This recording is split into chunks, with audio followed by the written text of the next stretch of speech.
எல்லாருமே இன்ஜினியர்ஸ் தான். ஆனா யாரு டெக்னீஷியன் அப்படின்றது தான் முக்கியம். வேலை செஞ்சு சக்சஸ் பண்ணாலுமே மத்தவங்களை குறை சொல்ற மாதிரியே நினைக்கிறாங்க. மத்தவங்களை குறை சொல்றதுக்காக எந்த விஷயத்தையும் செய்யறது கிடையாது. மத்தவங்களும் நம்ம என்ன செய்யறோம்ன்றது புரிஞ்சுக்கணும் அப்படின்றதுக்காக தான் விஷயத்தை செய்யறோம். வாங்க இந்த டாடா வண்டியில என்ன செய்யறோம்னு பார்க்கலாம். ஏசி கம்ப்ரஸர் போயிடுச்சுன்னா இந்த மாதிரி கூலிங் வருமா? எப்படி இருக்கு கூலிங்?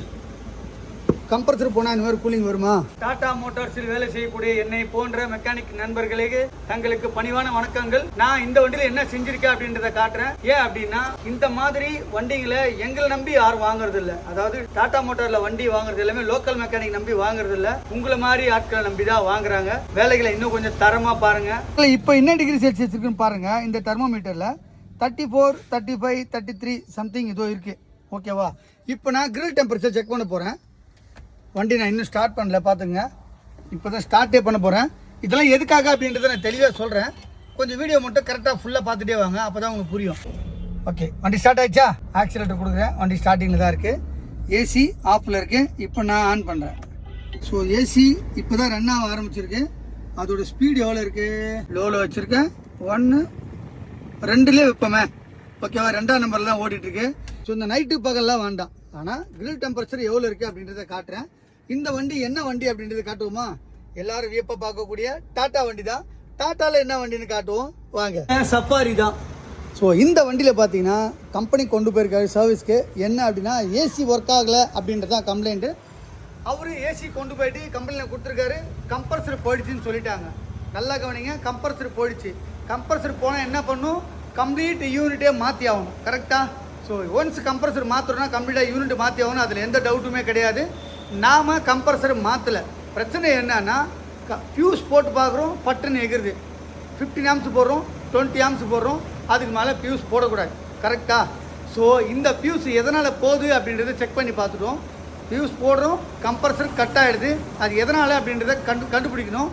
அந்த விஷயத்த நம்ம கரெக்டாக டயக்னோஸ் பண்ணப்போ என்ன பிரச்சனை அப்படின்றத கரெக்டாக கண்டுபிடிச்சிட்டோம். காட்டுறேன் வாங்க. ஃபியூஸ் பாக்ஸை கழட்டி செக் பண்ணி பார்த்ததுல ஏசி கம்ப்ரஸருக்கு உண்டான ஃபியூஸும் போயிடுச்சு. ஸோ ஏசி கம்ப்ரஸர் ஃபியூஸ் எதில் வருதுன்னு செக் பண்ணி பார்த்து அந்த நம்பரை தேடி கண்டுபிடிச்சி எடுத்தோம். ஃபியூஸ் போட்டால் கட் ஆகிட்டே இருக்குது. ஸோ ஃபியூஸ் ஏன் கட் ஆகுதுன்னு செக் பண்ணி பார்த்தா கம்ப்ரஸருக்கு போகிற லைன் ஷார்ட் ஆகிட்டே இருக்குது. இப்போ கம்பெனியில் என்ன பண்ணியிருக்காங்க? இந்த கம்ப்ரஸர் லைனு ஃபியூஸ் போட்டிருக்காங்க. ஃபியூஸ் பட்டுன்னு எகிரிச்சு. ஆனால் நமக்கு என்ன ஒரு பெரிய ப்ளஸ் ஆச்சுன்னா ஃபியூஸ் போடுறோம். 1, 2, 3, 4, 5, 6, 10 என்ற வரைக்கும் அந்த ஃபியூஸு டிஸ்கனெக்ட் ஆகலை.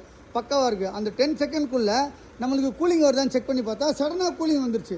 சரி, ஓகே. அப்போது பிரச்சனை என்னன்றதை பொறுமையாக டயக்னோஸ் பண்ணி பார்த்ததில் லைன் தான் ஷார்ட்டு.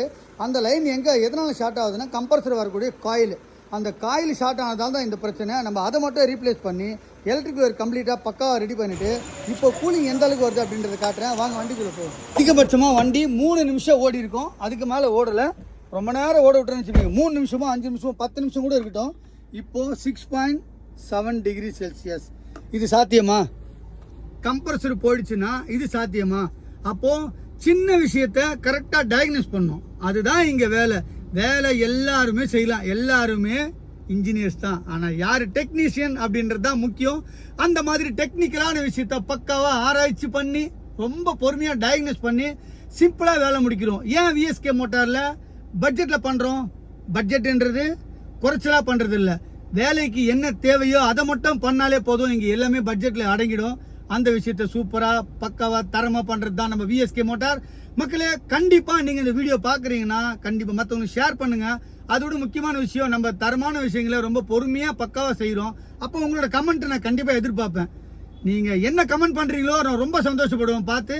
மக்களே, நான் யாரையும் குறை சொல்கிறதுக்காக இல்லை. ஒரு விஷயத்தை டயக்னோஸ் பண்ணுறதுன்றது அவ்வளோ ரொம்ப முக்கியமான விஷயம். கண்டிப்பாக வீடியோவை மற்றவங்களுக்கு ஷேர் பண்ணுங்கள். டாடா யூசர்ஸ்க்கு ரொம்ப யூஸ்ஃபுல்லான ஒரு விஷயமா இருக்கும். அது மட்டும் இல்லை, எந்த காராக இருந்தாலும் நம்ம விஎஸ்கே மோட்டார் கொண்டு வரதா இருந்தால் கண்டிப்பாக அப்பாயின்மெண்ட் வாங்கிட்டு வந்துடுங்க. இந்த மாதிரி தரமாக டயக்னோஸ் பண்ணி உங்களுக்கு சூப்பரான ஒரு பட்ஜெட்டில் தரமான வேலைகளை செஞ்சு கொடுப்போம் நம்ம விஎஸ்கே மோட்டாரில்.